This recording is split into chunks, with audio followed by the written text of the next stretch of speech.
Shifting our focus now to the Russia-Ukraine war. Even after nearly 5 months, the conflict between Russia and Ukraine is showing no signs of easing.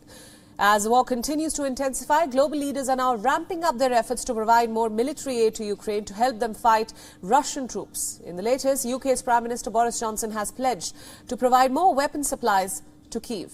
The development comes as the British Prime Minister Johnson makes an unannounced trip to Kyiv to discuss the latest developments with Ukraine's President Zelensky. The trip marks Johnson's second visit to Kyiv since the start of the war. Speaking at a press conference with Zelensky, Johnson promised continued military assistance to Ukraine. He further added that Britain would lead a program that could train up to 10,000 Ukrainian soldiers every 120 days. Is the most modern and the best in the world.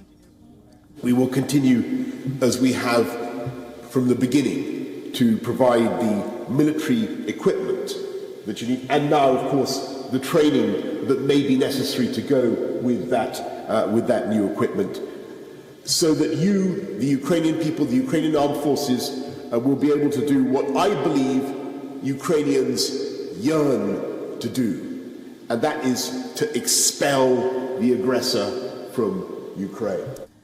Zelensky gave Johnson a tour of a monastery where they lit candles and placed flowers at an indoor memorial wall. Johnson's visit comes as Ukraine moves one step closer to becoming a member of the European Union. The European Commission recommended on Friday that Ukraine should be granted EU candidate status. Meanwhile, as these developments unfold, fighting continues to intensify in eastern Ukraine. According to local authorities, nearly 10,000 civilians are currently trapped in the eastern Ukrainian city of Severodonetsk. The city is the biggest in the Luhansk region that is still under Ukrainian control. Capturing the strategic city has been a top military goal for Moscow, and this is because if Moscow manages to seize Severodonetsk and the nearby city of Lysychansk, it would give them the control of the entire Luhansk region, much of which is already controlled by Russian-backed separatists. Not only Severodonetsk, the fight for eastern Ukraine is spilling well beyond the borders of the strategic city. In the latest, the eastern city of Donetsk has experienced heavy shelling. The Kremlin has now accused Kyiv of launching attacks near residential blocks. According to reports, at least 10 people have sustained injuries.